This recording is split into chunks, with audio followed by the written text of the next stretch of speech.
Căprioara de Emil Gârleanu. Pe mușchiul gros, cald, ca o blană a pământului, căprioara stă jos lângă iedul ei.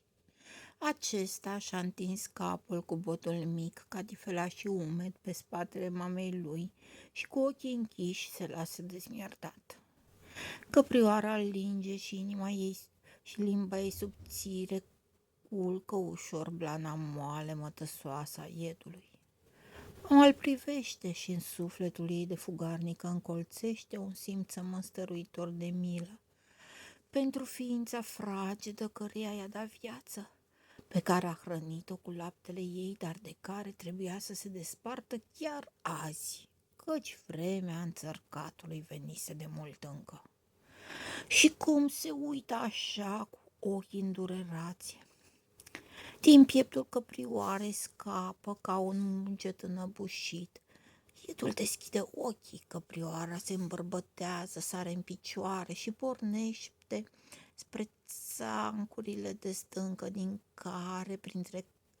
zare printre care vrea să-l lase rătăcit. Acolo sus e păzit și de dușmânia lupului și de iscusința vânătorului, căci pe muchile prăpăstilor acelora numai ele, caprele, puteau a se încumeta. Acolo l-ar fi știut ea, lângă dânsa, dar până la ele erau de străbături locuri pline de primești, căprioara își zvârlea picioarele în fugă, fulgerătoare în salturi îndrăznețe, să încerce puterile iedului și iedul se ține voinicește din urmă, doar la săriturile amețitoare se oprește câte o clipă, ca și cum ar mirosi genuna, apoi se avântă ca o săgeată și behăin vesel zburdă de bucurie pe picioarele subțiri ca niște lujere.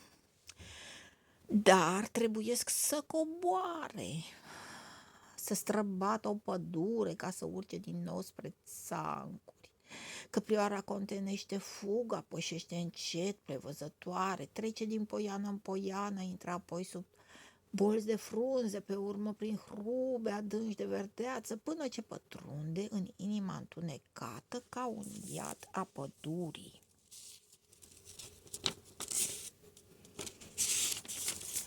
Și-au mers mult așa, până ce au dat în sfârșit de luminii și iedul bucuros o ia înainte sărind, dar în aceeași clipă căprioara se oprește, ca de o presimțire adulmecând în fața ei de sub tocetidă, ochii lupului străluceau lacom. Un salt și iedul ar fi fost sfâșiat. Atunci căprioara dă un zbieret adânc sfâșietor, cum nu mai scosese încă, și dintr-un salt cade în mijlocul luminișului. Lupul, văzând prada mai mare, uită iedul, se repede la ea, prăbușită în sânge la pământ, sub colții fiarei, căprioara rămâne cu capul întors spre iedul ei. Și numai când acesta, înspăimântat, se topește în adâncul pădurii, căprioara simte durerea, iar ochii îi se tulbură de apa morții.